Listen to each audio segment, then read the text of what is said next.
L'actualité internationale et en Ukraine, le cessez-le-feu acté par les deux parties au conflit est toujours aujourd'hui aussi précaire. Il est même, vous allez le voir, régulièrement bafoué. Direction Mariupol, dans l'est du pays. On va retrouver Marc de Chalvron. Bonsoir Marc, la population n'est toujours pas apaisée. Le cessez-le-feu n'a donc pas été respecté ces dernières heures.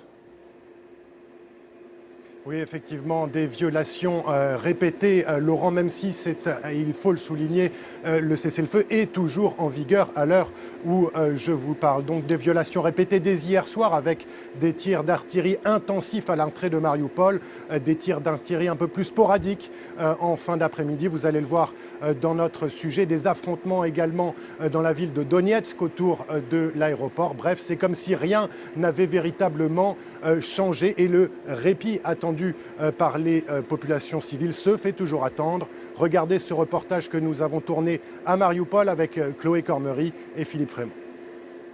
Retour au calme, au checkpoint de Mariupol. Mais les traces sont là encore fumantes.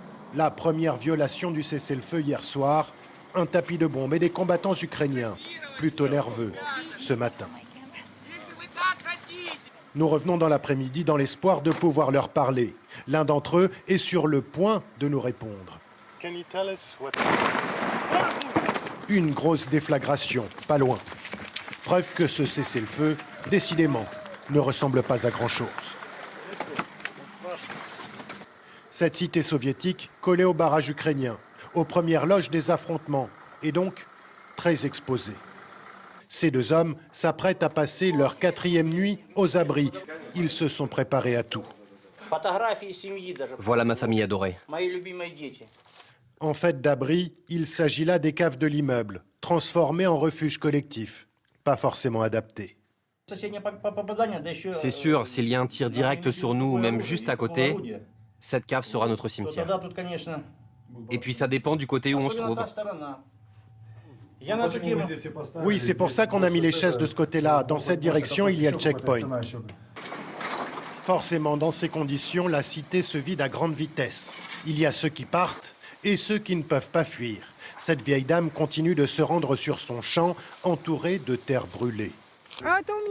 Ma ferme est brûlée. J'y vais pour arroser les plantes et pour nourrir mon chat. C'est la première fois que j'y vais cette semaine, mais j'ai peur de marcher ici. Et la vieille dame de nous emmener voir son champ avant de se raviser. Là, on doit partir. C'est trop risqué. Quelques instants plus tard, les premières déflagrations du soir retentiront. Tout sauf une surprise. Dans le jour, l'Écosse devra par référendum répondre à une question essentielle.